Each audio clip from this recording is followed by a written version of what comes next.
Hello and welcome. I did say that I would bring something forward to do with the dragons. So, what of dragons? As a child, my first introduction to dragons came when I was lucky enough to visit the Haw theme park or Tiger Balm Gardens in Singapore.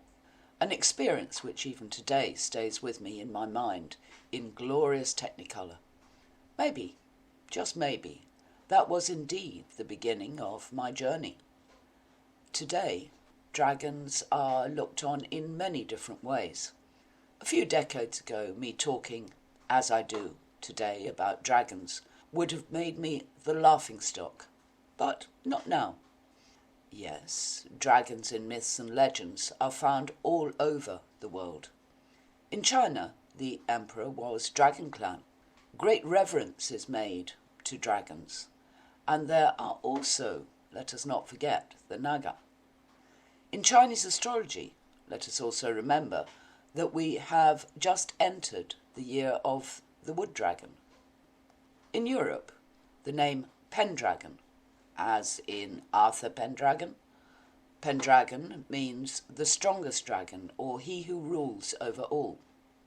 After that, you have George and the Dragon, and let us not forget, George slayed the dragon. In Norse legends also, there are dragons. In heraldic terms, there are dragons and other mythical beasts on coat of arms. Then, of course, we have the Emperor Dragon lines, the ley lines or energy lines on our planet Earth, which connect her planetary chakras. Today there is a revival within the esoteric spiritual community of this ancient connection. Our connection to the dragons is reviving.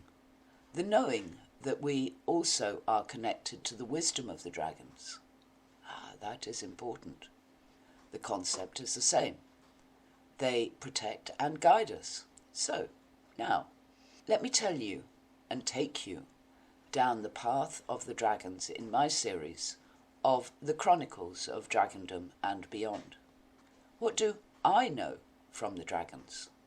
Where to start? So, they have been part of everything from the very beginning.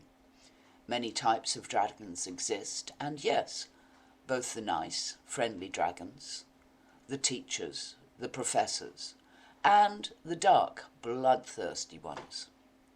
Sadly, in the West, most of our folklore that talks on dragons is centred around this latter, the dark-hearted ones. However, in more recent times, films have included both. So let us not forget, because balance is always needed.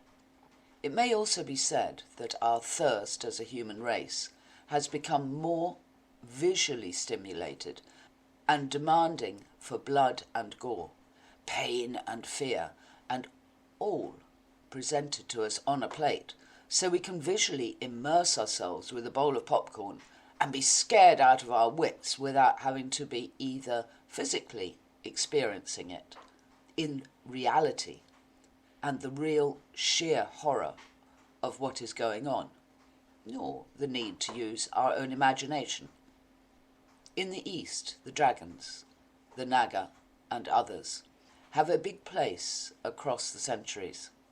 So all these have a place in my book. Let me give a little background then. Who knows? I may also allow the characters themselves to add to that. It depends on what you want, you, the listener. To be honest, their sense of fun, their wicked sense of humour, and yet their diligence as teachers and protectors, as unique friends and partners, goes far beyond most connections we have in our modern society today. Yes, today especially, where we have become already so attached to micro-technology that one may say we are rapidly moving towards becoming cyborg. What a horrible thought. So, let us start with dragon history, as taught by the ancient headmaster in the Dragon's School, based in the gardens of Sartina's castle, in the outpost of Dragondom, a section of the hidden realm on Arianel.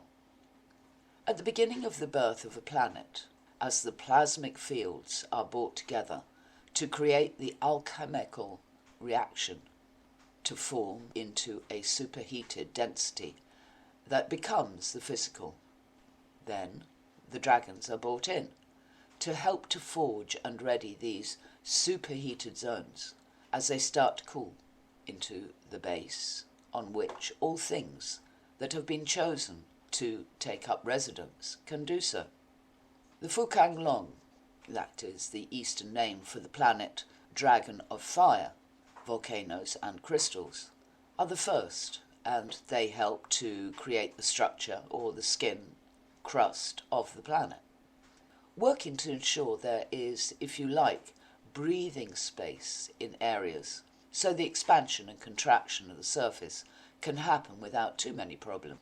This process also helps to stabilise the whole, and from this point, should the body or planet have been chosen to house and become a physical form of consciousness, then the Fukang Long works with that consciousness and the source of all to build the land masses and the zones which will have water either on the surface or below, or both.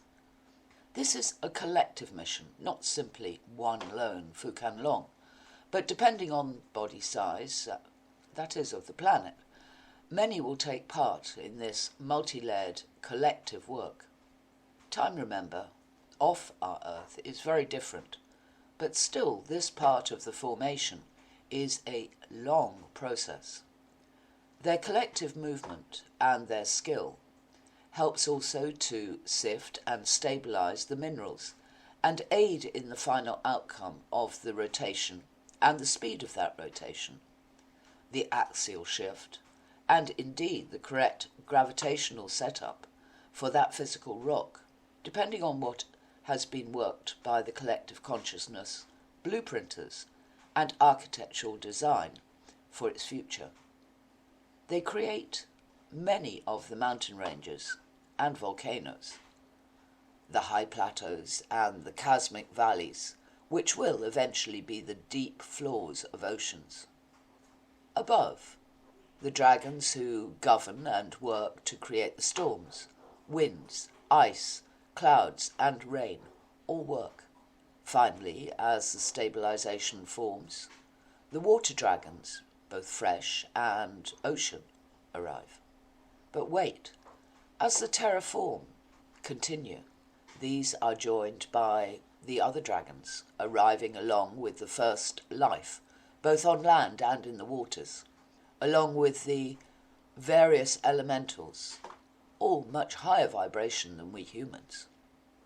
Dragons that are small, as with the tree hoppers, the small wood dragon, and their larger cousins, those who prefer the highlands and the icy reaches of the frozen zones, many using their skills both as protectors but also messengers and healers, others keeping the peace and overseeing the now complex workings, which over eons will allow other life forms to arrive once the atmosphere is sufficiently stabilised through the action of vegetation on land and in the water, volcanic emissions and sulphur pools, storms and, again, one might say, the alchemical reactions. Many of these, as time goes on, the dragons without wings, for not all dragons fly. Some may call them the dinosaurs. Is that a possibility, do you think? Anyway, they help to sculpture further the now lush forests on some planets, or the water, depending on the planet's blueprint. Yet on others the atmosphere is totally different, and thus the need of the giant inhabitants are also different as they fit with their environment. Another group of the dragons is the cosmic dragons. These traverse the cosmos and act in part as messengers. Others guard the entrance to different realms, For example, the realm of the Chinese gods and the levels of heaven in respect to those teachings and beliefs. Okay, I hear you yell, but what about the bloodthirsty dragons, the ones we love on the TV and the films?